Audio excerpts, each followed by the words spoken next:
Welcome to tonight's Tanya class. We are studying chapter 38. In Hebrew it's called Perek Lamed Ches.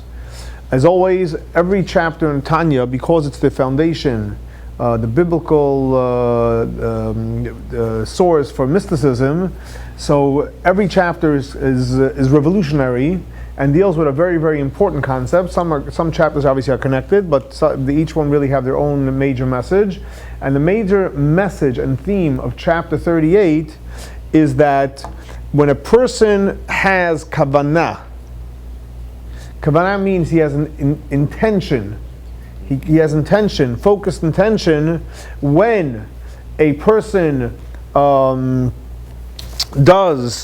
a mitzvah, or when a person prays, or when a person makes a blessing, that's when you are connecting to God on the highest level through kavana. In other words, as there's even an expression, it says, a strong expression, that a prayer or a blessing without kavana is just like, God forbid, a body without a soul. So in other words, kavana creates the soul to the experience. That is the theme of this chapter. But before we get into the theme of this chapter, the Alter Rebbe first finishes off what we discussed last week, because last week he spoke just the opposite. Not the opposite, but he spoke more about the idea of the mitzvot maisiot, about action, that the importance to do the mitzvah. Because mitzvah that we do, that creates all the powerful energies when the Messiah comes. So he opens up this week's chapters to finish off that point, which is that mitzvot, action, is important and extremely important. By bringing down the law is that if a person went ahead and tried to pray or do a blessing in his thought, well, a lot of times, like we look at a prayer book, we're not saying the words, so you're just looking and you're thinking, and possibly even meditating. You have not fulfilled your obligation. So if you want to fulfill your biblical obligation to do the grace after meals, or to do your prayers, you actually have to enunciate the words. You have to hear, you have to say it to the point where you actually hear it. Doesn't mean the other guy down the hallway has to hear it. You know, some people do that also. That could be disturbing. It means you have to hear it. If you hear it, that means you are saying the words, and saying the words, then you fulfill your obligation. Versus if you just think it, you don't fulfill your obligation. The question is, why didn't you fulfill your obligation? And the answer is, because it's important is to do the action of the mitzvah. Just like, for example, you have to put on the tefillin or have the mezuzah on the door. So if you want to have the blessing to be a real blessing, you want the prayer to be a real prayer, guess what? You got to say the words. You say the words, it's a mitzvah. You say the words, you did it. That's the opening of this chapter, which basically finishes off the concept of last week's chapter. Then the Alter Rebbe says, we just spoke strongly how it's important to do the mitzvot, and it's important to say the prayers, and we're focusing on action, which action, as we know, is very, very important. But now he does a total, not a 360, but now we're going to talk about just the opposite concept. What's the opposite concept? So in other words, like this. If a person goes ahead and does the prayers, it means he says the words, and he says the blessings, has he fulfilled his obligation? Absolutely, because you did it. You got the score, you can check it off. Now, what happens if somebody just meditates and doesn't say the words of the prayer or the blessing? Have you fulfilled the obligation? No, you didn't. But here he says, you can't compare when a person does it together, which means he does the prayer, he says the prayer, and he says the blessing, but at the same time, as he's saying the prayer and the blessing, guess what? He is concentrating. He's thinking, what do these words mean? You know, how does this relate to God? How am I connecting to it? With a full meditation, that is, so to speak, the perfect mitzvah, up to the point where if a person just does the action, again, you get checks for the action, but the term is, it's just like a guf, a body without a soul. So the question, now to ask, simple question, why is that? Guys, why is that? Why is that that when a person does, and he's lacking the kavana, it's lacking the soul. What does that mean? So here, to understand what does that mean, the author comes into a whole discussion as follows. And he says like this. What does that mean we say that when a person has kavana, it's like a neshama, the soul of it, versus if you're lacking the kavana, you're lacking the neshama? And he explains like this. The reality is that if a person, for example, has to do the mitzvah, so what's the difference if he has kavana, he doesn't have kavana? What's the difference if he has intention or not? If it's all about doing the mitzvah, the Torah commands to do the mitzvah, so how does it make a difference if you have kavana or if you don't have kavana? So here the author is going to explain, it's a long explanation, but you'll see the power and the importance of kavana. What is that? And that's as follows. The author says if you give a look in this physical world, so anything that we see in this physical world, do you see God or godliness? No. You don't see God and God. I'm not talking about mitzvot. I'm talking about the physical world. So if you look at the physical world, you see physicality. Now, no matter if for example, the example he gives, if you see a body, right, someone's body, do you see God and godliness? No. Now the neshama, we technically don't see it, but do you see God and no, you don't see God in this physical. We don't see God and godliness. We don't. So what does that mean? God doesn't exist? Concealed. Oh, so God exists, but God's concealed. Now, is there a difference the way God's concealed in the body or in the soul? Is there a difference? There's no difference. Exactly. In both cases, whether it's a body or a soul, in both cases, God's concealed. And if God's concealed, God's concealed. So then if that's the case, why is this called a body and this called a neshama? Why is this called a soul? So here the author makes a very, very fine distinction, and pay attention. Again, in both cases, God's concealed. We don't see it. But the reality is one is called a body, one is called a guf, and one is called a neshama. It means what does a guf mean? It's coarse. And neshama means it's more refined. Just to break it down. How come this is coarse and this is more refined if God's concealed in both cases the same? And he makes a difference that there's a difference between concealment, or in Hebrew it's called hastara, where God's concealed, versus a concept which is called tzimtzum, which is in simple English would be the energetic power that the spiritual entity is contracted to. So in other words, you have revelation and concealment. So if you look at a body, you look at the physical world, God's concealed. It doesn't make a difference if it's in a coarse thing or in a refined thing. In either case, God's concealed. You don't see God. Now, what happens between a coarse thing and a more refined thing? In the powerful energy, in the energy that's flowing to that, there is a difference. Why? Because in something that's coarse, that means there's less energy flowing to it. And something that's more refined, that means there's more energy flowing to it. So in other words, like this. Let's say, for example, you have I'll give you a simple example. Let's say you have a cooktop, right? And you have burners, electric, gas, irrelevant.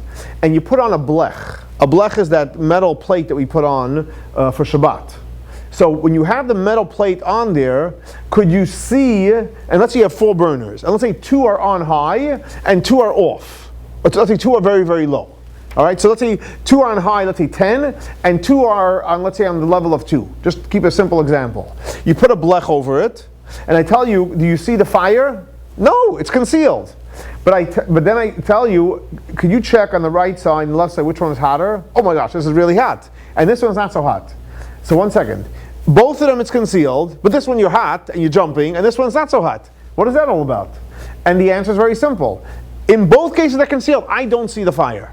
But is there a difference of the amount of fire, energetic fire that's flowing in different parts of the blech, depending on the knobs of energy that's flowing through it? Absolutely. So in other words, in this materialistic world, there's a big difference the way the energy flows, and the author uses the example of the 4 different elements that exist in the world. So for example, take for example the lowest, we're going to go from the lowest to the highest. Take for example the lowest level, which is called the level of domem. What is domem? An inanimate object. A rock, earth, stone. In domem, the fact that it exists, how does it exist? By itself? God gave it life force and gives it life force. Now, if I tell you, do you see the life force? Absolutely not. You don't see it. But is there life force in there? For sure there's life force. Otherwise it wouldn't exist. So you don't see it, but there's life force. What type of life force, so to speak, from 1 to 10, I mean, we're making up these numbers.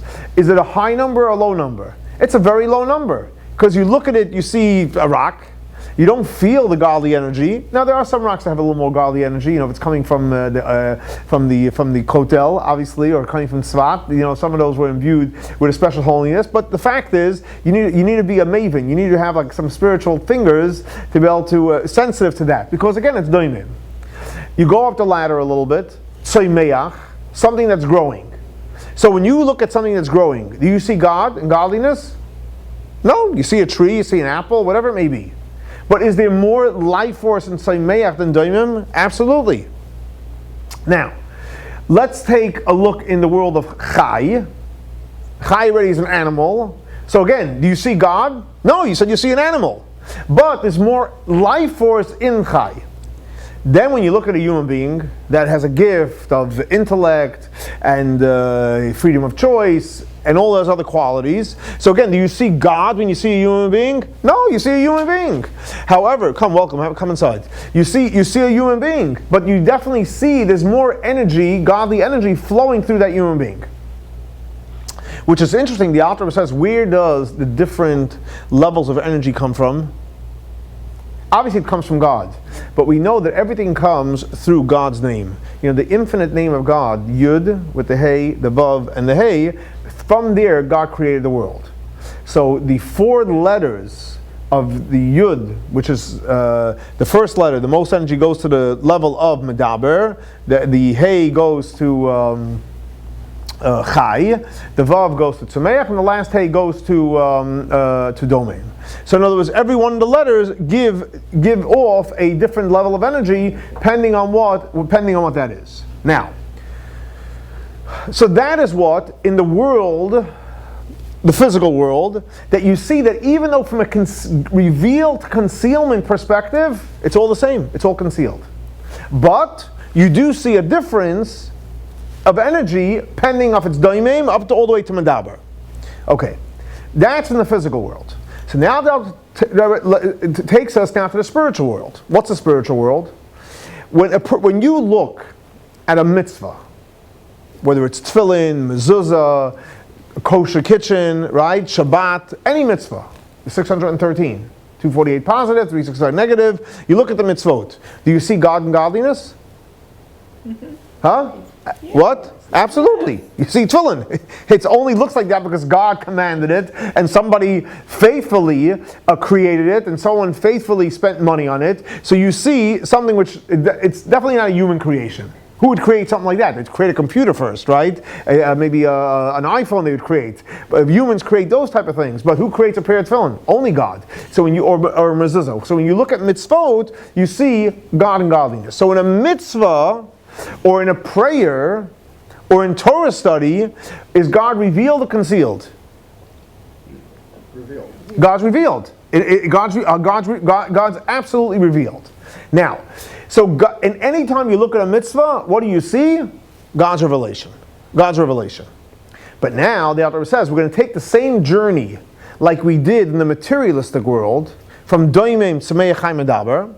We're going to do the same exact thing in the world of mitzvot. So again, over there God was concealed, but we saw different levels of energy flowing from doimim up to medber.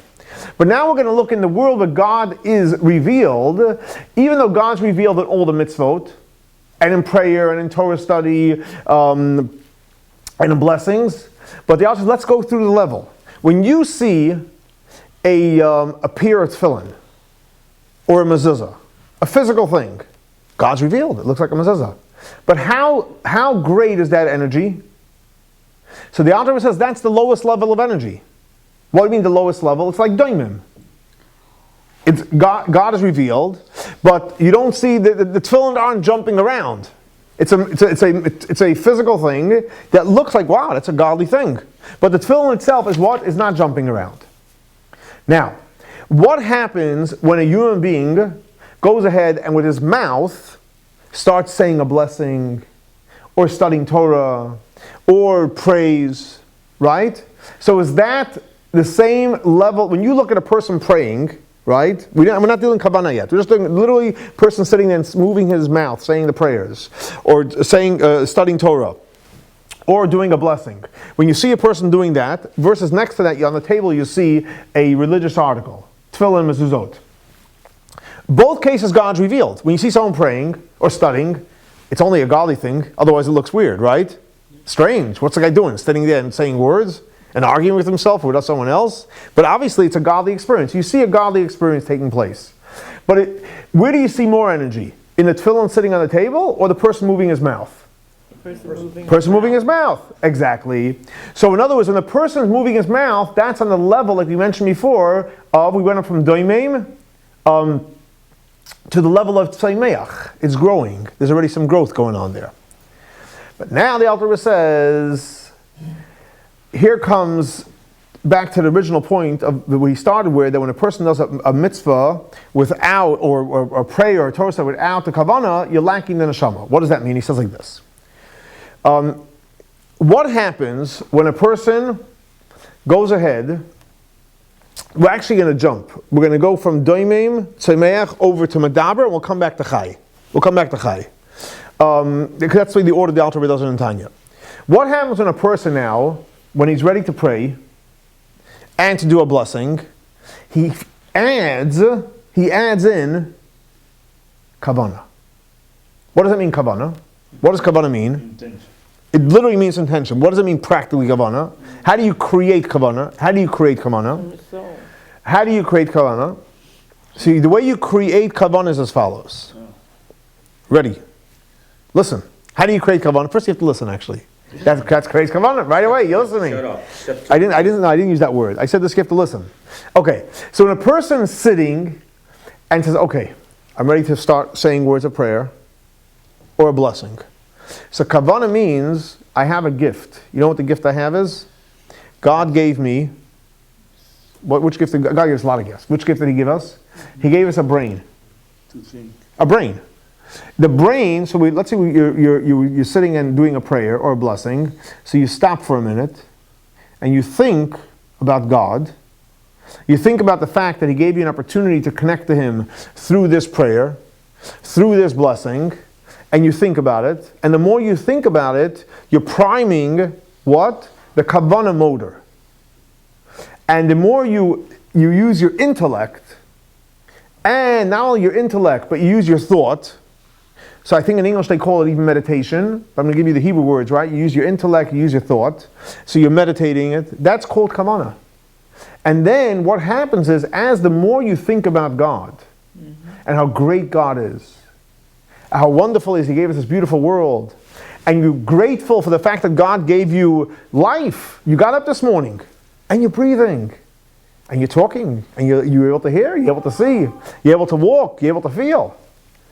Oh my gosh, this is an amazing God. And therefore you want to say, oh God, I bless you, right? Or you pray to God, because you know God ultimately runs the world. So when a person goes through the experience of what? Of kavana, and then the blessing follows, and the prayer follows, now what you've done, you've infused extremely high energy, obviously not in the level of domem or tzomach, not even on the level, I mean, we're going to call it between, not even level high, on the level of medber. What does it mean, level of medber? You actually, the power that people have with dibur is that they have the power to think, they have the power to meditate, they have the power to choose to focus out, to clear out all the negative thoughts and all the thoughts that allow you to wander all over, and to bring in a focus for God, kindness, happiness, right, and all the beautiful stuff. You bring in all the powerful stuff, and now you connect it all and direct it all towards God. What happens now when you say a prayer? We all know what happens. That prayer is soaring high. That prayer, again, so when you're praying, God is revealed there. But how is the energy? The energy is huge. Hi. What happens, so if that's the case, where does Chai fit into the picture? We said there's Doimim, Semeach, Chai, Medaber. I jumped from Doimim, Semeach, right, mitzvot to the words, straight up to Medaber. So where does Chai come in there? And the author makes a distinction, and we'll talk about Chai, and we'll see the difference. The author is very simple. In Chai, you're also meditating. You're also excited about God. But the excitement came from what? From your natural instincts. Not a thought-out excitement, but a natural instinct excited. Oh, God's wonderful, right? Just an emotion. Now, because it's an emotion, or for example, oh my gosh, I don't want to be disconnected from God, but coming from an emotional place, so the only level you're reaching is the level of Chai. In other words, listen, it's better than no emotion and no feeling. It's kavana, 100%. But the kavana is inspired by an emotion, so it's not something you really directed. It's basically an emotion that you have that God gave you, and you pulled out your, so to speak, your natural emotions. So that's on the level of Chai. But when a person actually meditates, what are you creating? Then you're creating medaber. So in other words, what do you see from here?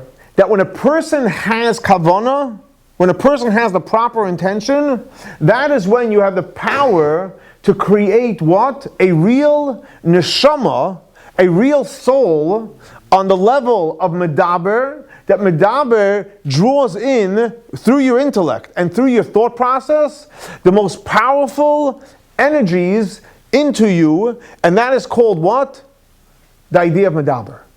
Medaber, the highest level.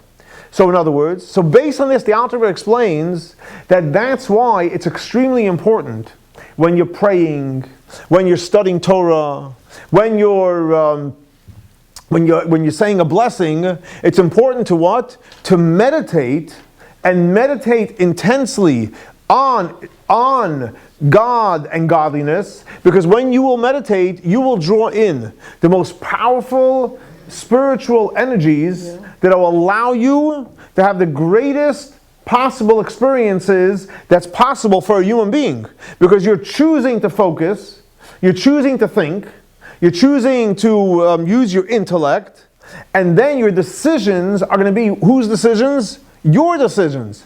Because if you make a decision based on an emotion, whose decision is it? It's an emotional decision. Whatever the emotion is flying right now. It could be good, it could be bad, it could be, and even if it's good, but it's not really you. When a person invests time and really works on meditation, that's when you're on the table. And when you're on the table, that's when the highest level of godly energy is being felt. So in other words, yes, even though God's revealed when you're praying, even if you just have the praise without kavana, but where's there greater energy? The greatest energy, and we all want the best, right? You have to know what the highest level to shoot at. The greatest energy is produced by kavana, which is produced by our intellect and our thoughts that God gave us as a gift, and then we will be able to have real neshama experiences, real godly experiences in everything that we do.